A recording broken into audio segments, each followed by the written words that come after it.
Torej, povedala vam bom eno zgodbico na rekovajih tega Briana Thompsona, CEO od Healthcare United iz Amerike.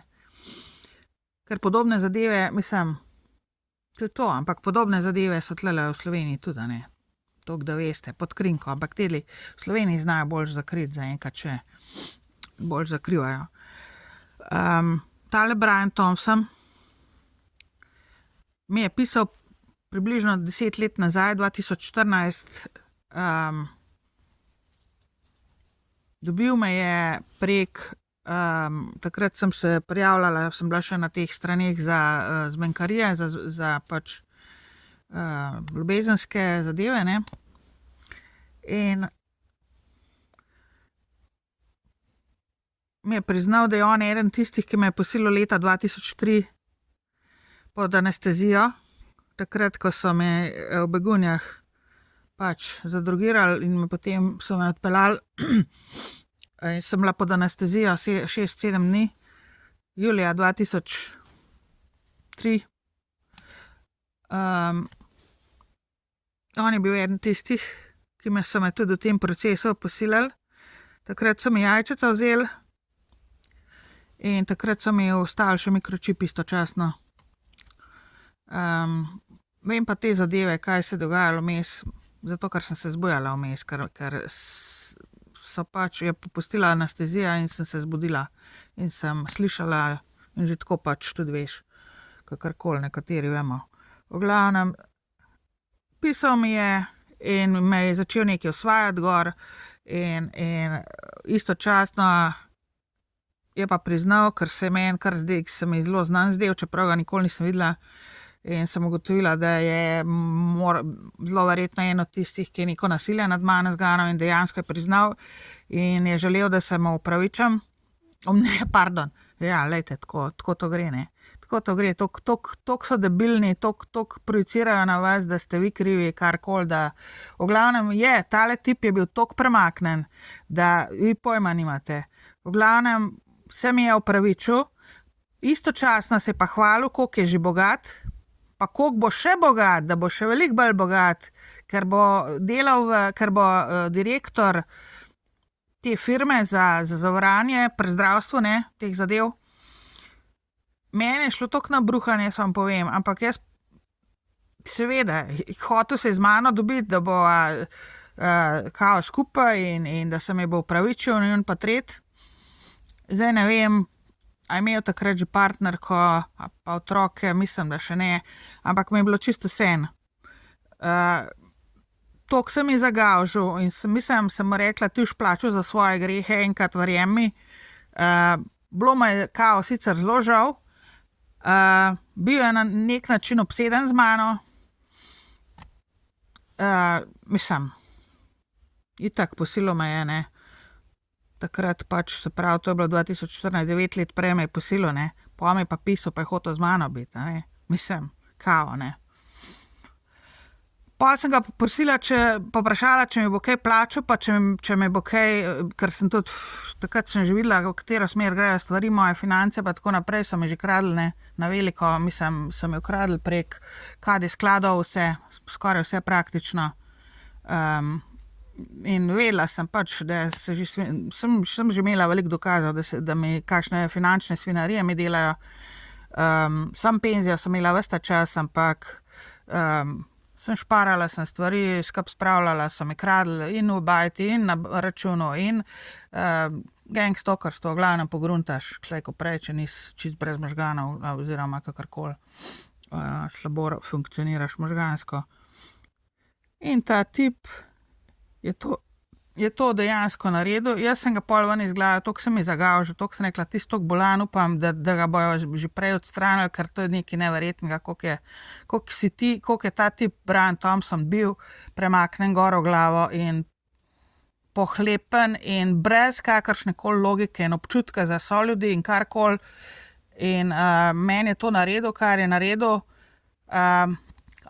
Celo to je nekaj rekel. Ja, to je rekel, ja, bom jaz te plačal ti bom, kam jaz ta glavni ratu tamle, ka bom jaz pač ta glavni direktor te, po angleško sva se vse zgovarjali seveda, tega zavarovalniškega magnatorskega podjetja, ne, sem si mislila, ok, dobro, bomo videli, bomo počakala, ne, v tem smislu.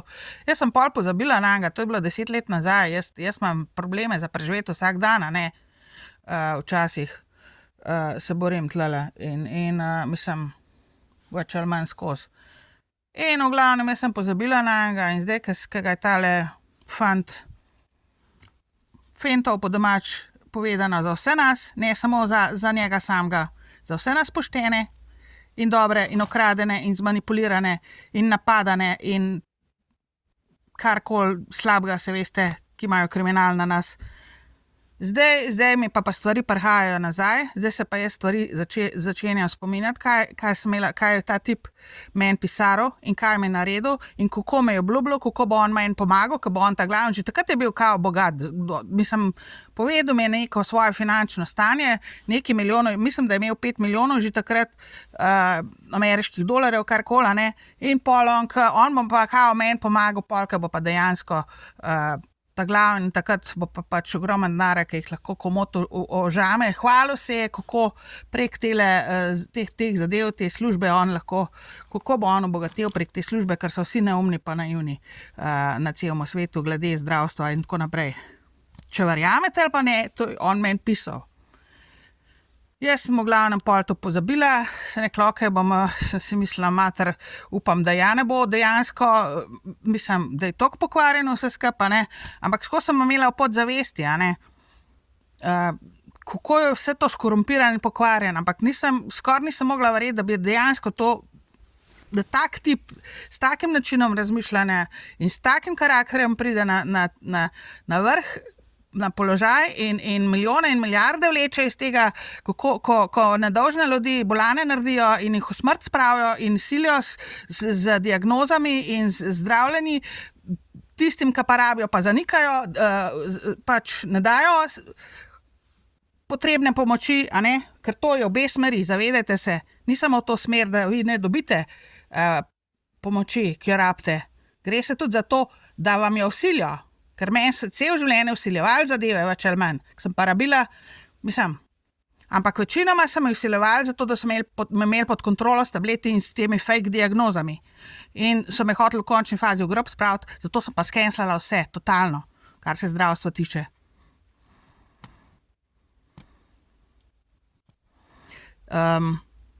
Razen lani, seveda, polet, ko sem imela pač vročinski udar, so me pač na urgenci iz Izole so me pač k sebi spravili in to je to, ampak pa so me pa gor ne v Izoli, v Luciji, ampak pa so me pa gor v Izolo pelali in to je pa druga štorija, tam je pa svinarija prve vrste tudi, a ne, tam se pa tudi svinarije dogaja gor, tako kot vsaki slovenski zdravstveni ustanovi večji. Nisem rabila jeti gor, jaz sem se rabila sam shladiti, pol ure sem bila tam na urgenci v Luciji, da so me k sebi spravili zaradi tiste vročine in bruhanja in vsega, kar je šlo ven z mene, ampak pa so me pa pač prisilili do besed, mislim, jaz sem rekla, jaz sem v redu, jaz lahko grem, sem bila čisto v redu, ne, so me gor pelali v Izolo, v bolnico, tam so pa spet mi vzeli pet eprovet krvi, za ne vem kogarkoli, za Donalda Trumpa, ne vem koga, mi čisto sen, pa eno so mi noter, eno svinarijo so mi noter dali istočasno. Ne zdravilo, ampak svinarijo. In to je bila neka zdravnica Vesna tam zraven. Tako da to pa tudi, če stoji, to so pa tudi, se pravim, jaz se izogibam, ko hudič križa, kaj hudič, nisem jaz hudič. Hudiča se izogibam, v glavnem, zdravniškega, konci zame ste vi finito. A ne, mislim, samo urgenca, če kaj tacga, ampak tudi prek urgence vas seveda ubijajo, zavedajte se tega. Jaz recimo da sem imela srečo lani v Luciji, da sem živa ostala na tisti urgenci in da so me pol pač iz Izole, mislim, da so me pa v Izole pelali, to je bila pa druga štorija, ne. Pa da ne govorimo, koliko so denarja zahtevali od mene, da jim plačam, pa ne vem kaj, ki me je zajebala 200 na uro. Mislim, res, probala me je, ne, ampak tista zdravnica gor, Vesna in ne vem kaj. Tako da to so vse take štorije, jaz vam samo povem, ne verjemite nobenemu več v zdravstvu in izogibajte se jih, če se le da, in boste preživeli in boste zdravi in vaši otroci in kdorkoli in ne zaupajte nikomur.